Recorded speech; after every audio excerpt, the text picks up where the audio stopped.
आप सभी को जय मसीह की। Praise the Lord. मेरे प्रिय, एक बार फिर से आप सभी का स्वागत है इस प्रोग्राम में जिसका नाम है परमेश्वर हमारी ताकत है, उसके नए एपिसोड में। मेरे प्रियो, आज बहुत से लोग आप में से डिप्रेशन में है इस समय, जो डिप्रेशन से होके गुजर रहे हैं। कई प्रकार की बातों को लेकर आप चिंतित हैं, आपको समझ नहीं आ रहा मैं क्या करूं।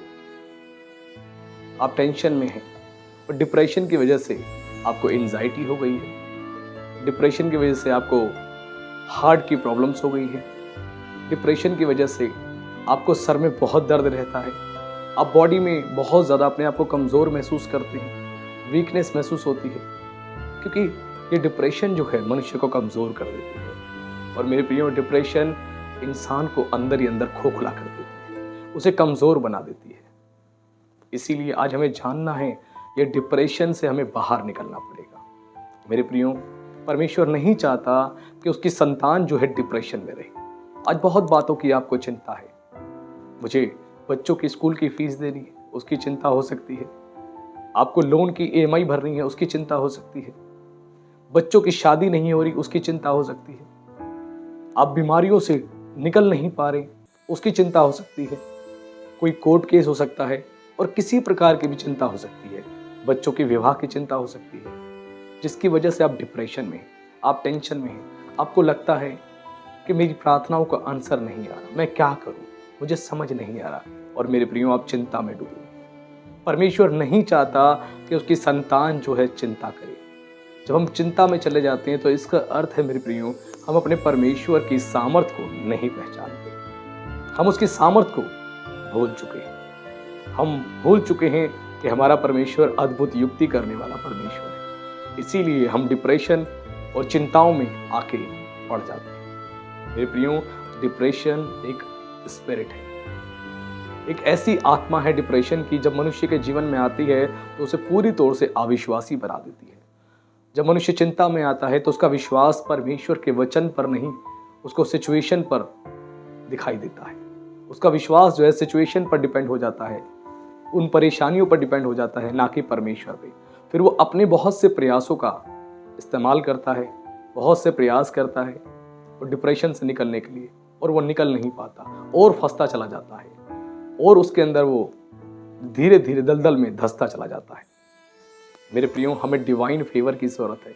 जब ईश्वरीय सामर्थ हमारे जीवन में काम करती है तो हमारे जीवन को अद्भुत रीति से बदल देती है। इसी प्रकार मेरे प्रियो, प्रभु यीशु मसीह के चेलों को भी चिंता हो गई।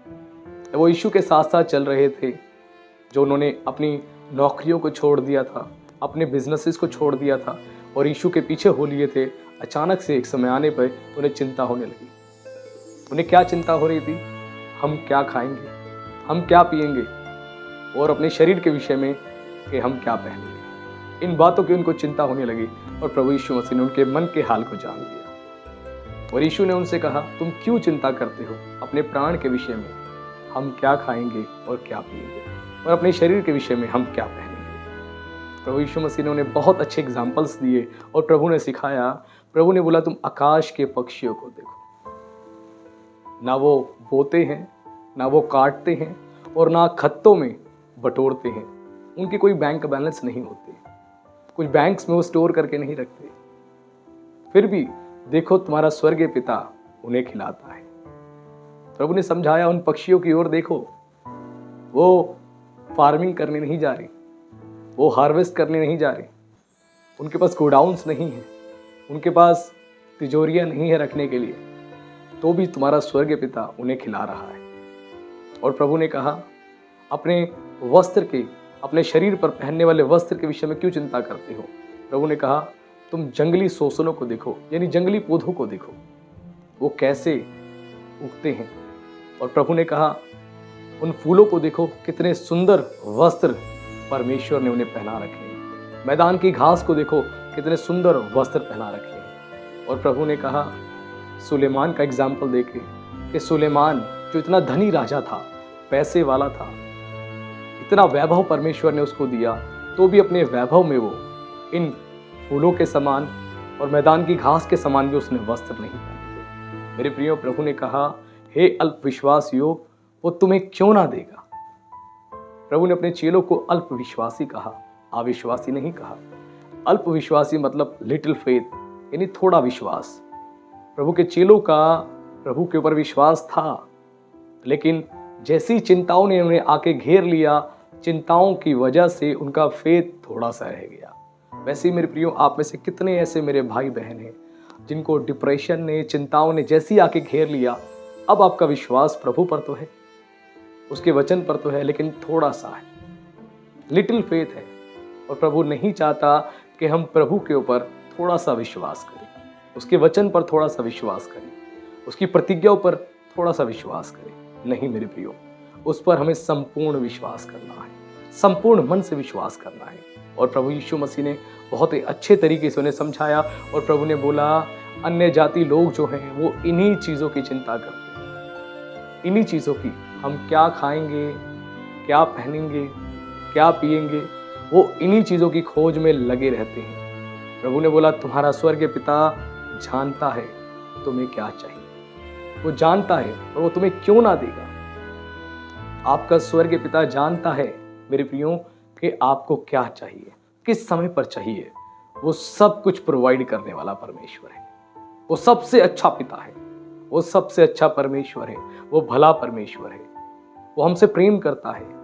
वो क्यों नहीं सारी आवश्यकताएं हमारी पूरी करेगा, आपकी पूरी करेगा, वो बहुत प्रेम करता है। और प्रभु यीशु मसीह ने कहा कि तुम अविश्वासी ना बनो, तुम अल्प विश्वासी ना बनो।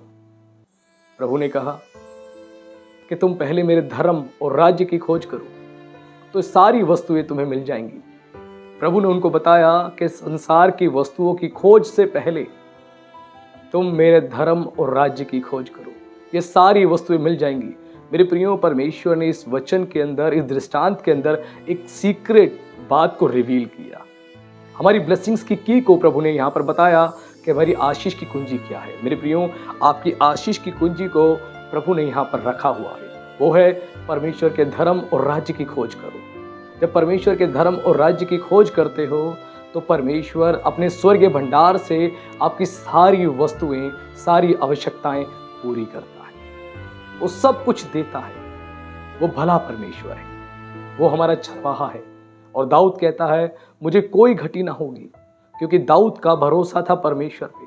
वो परमेश्वर के अद्भुत और अलौकिक कामों को जानता था, कैसे परमेश्वर ने उसको डिवाइन फेवर दिया, उसकी सारी आवश्यकताएं पूरी करी यहूदिया के जंगल में। और जब तक वो शत्रुओं से भागता रहा, परमेश्वर ने सब कुछ उसका पूरा किया।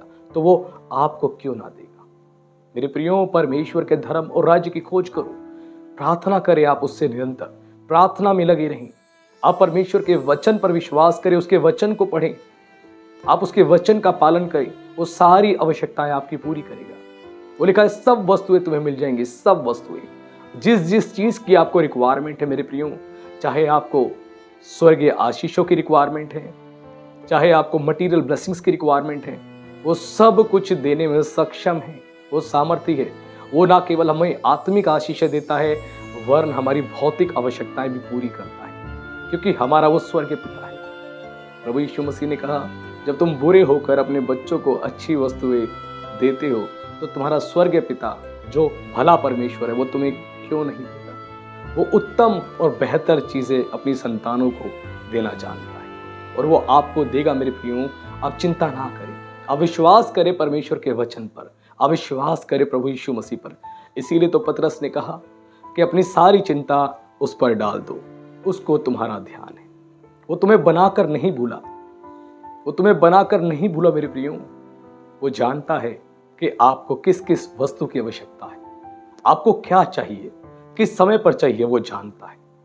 इसीलिए अपनी सारी चिंता उस पर डाल दो, प्रार्थना के माध्यम से प्रार्थना करें और परमेश्वर के ऊपर अपने सारे उस बोझ को, उस चिंताओं के, डिप्रेशन के बोझ को डाल दें। उसको तुम्हारा ध्यान है, वो आपकी सारी आवश्यकताएं पूरी करेगा और आपकी जिंदगी को बदल के रख देगा, पूरी तौर से बदल देगा। आज आप में से बहुत से लोग बोझ दबे हैं, चिंता के बोझ से, कई प्रकार का बोझ आप लेके घूम रहे हैं। बच्चों की शादी के बोझ को, कहीं रिश्ते नहीं लग रहे, नौकरी नहीं मिल रही, बीमारियां ठीक नहीं हो रही, आत्मिक जिंदगी में सुधार नहीं हो रहा और आप परेशान हैं, मिनिस्ट्री ठीक नहीं चल रही, आप परेशान हैं। यीशु ने कहा, हे बोझ से दबे लोगों, परिश्रम करने वालों, मेरे पास आओ, मैं तुम्हें विश्राम दूंगा। मेरे प्रियो, यीशु चाहता है कि आप यीशु के पास आए।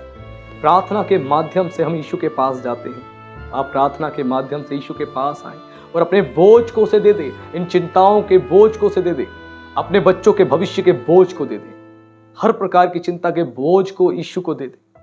वो आपके बोझ को उठाएगा और वो आपको विश्राम देगा, आपको कंफर्ट देगा। यीशु हमसे प्रेम करता है। वो चाहता है कि हमारी जिंदगियां यीशु के वचन के आधार पे हो जाए। मेरे प्रिय, आज विश्वास करें, यीशु आपके जिंदगी को बदलने जा रहा है। यीशु नहीं चाहता आप चिंता करें। चेलों के अंदर बहुत बातों की चिंता थी, लेकिन यीशु ने कहा ये चिंताएं अन्य जाति लोग करते हैं, मेरे लोग नहीं करते, क्योंकि मेरे लोगों को पता है कि मैं उनकी सारी आवश्यकताएं पूरी करता हूं। और स्वर्गीय पिता आपकी हर एक आवश्यकता पूरी करेगा। मेरे प्रियो, घबराए नहीं, केवल उसके वचन पर विश्वास करें, निरंतर प्रार्थना करें। और ये प्रभु ने जो आशीष की कुंजी बताई है, धर्म और राज्य की खोज करने की कुंजी, इसको लें और उसके धर्म और राज्य की खोज में लगे रहें। यीशु सब कुछ आपकी जिंदगी में बदलने जा रहा है और आप प्रभु की महिमा को देखेंगे। मैं आप सबके लिए एक छोटी सी प्रार्थना करूंगा ताकि परमेश्वर आपके विश्वास को बढ़ाए और पवित्र आत्मा आपकी सहायता करे। आइए हम लोग आंखें बंद करेंगे, छोटी सी प्रार्थना करेंगे। हे स्वर्गीय पिता परमेश्वर, हम आपका विशेष प्रभु धन्यवाद करते हैं। आप महान परमेश्वर हैं, आप दयालु परमेश्वर हैं। आप अपने बच्चों के जीवन में अद्भुत कामों को करें मेरे प्रभु। उनकी जिंदगियों को फिर से एक बार प्रभु जी आप नया कर दे मेरे परमेश्वर। जो बच्चे आपके चिंता में हैं, बोझ में हैं प्रभु, उनकी सारी चिंताओं को, सारे बोझ को उठा ले प्रभु। ओ मेरे परमेश्वर, उनकी जिंदगी में सब कुछ नया कर दे प्रभु, उनकी जिंदगी में सब कुछ बदल के रख दे मेरे प्रभु। आपके बच्चे प्रभु आज से आपके धर्म और राज्य की खोज करेंगे, वो निरंतर प्रार्थनाएं करेंगे प्रभु, निरंतर आपके वचनों को पढ़ेंगे, आपके वचन का पालन करेंगे, पवित्र आत्मा की आवाज को सुनकर चलेंगे प्रभु। हे मेरे परमेश्वर, उनकी सारी आवश्यकताएं प्रभु आप स्वर्ग से पूरी करें प्रभु जी। उनके जीवन में अद्भुत अपने अलौकिक प्रेम को प्रभु, डिवाइन फेवर को दे राजा, ताकि आपकी महिमा उनके जीवन से प्रकट हो राजा। और आपकी महिमा के द्वारा आपके बच्चे परमेश्वर आनंद से प्रभु जी आपके साथ चलने पाए। ओ मेरे परमेश्वर, मैं धन्यवाद करता हूं, आपने अपने बच्चों को छुआ है, उन्हें स्पर्श किया है, उनकी जिंदगियों में एक बार फिर से प्रभु अपने अद्भुत कामों को प्रकट किया है। आपका विशेष धन्यवाद अपने बच्चों को डिवाइन फेवर देने के लिए, उन्हें आशीष देने के लिए।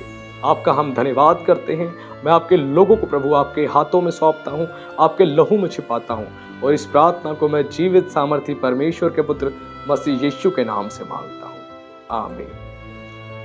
गॉड ब्लेस यू मेरे प्रियो। परमेश्वर आपकी जिंदगियों में बहुत बड़े बदलाव को लाने जा रहा है और आप प्रभु यीशु मसीह के गवाह बनेंगे और यीशु आपकी जिंदगी पूरी तौर से नई करने जा रहा है, क्योंकि परमेश्वर हमारी ताकत है।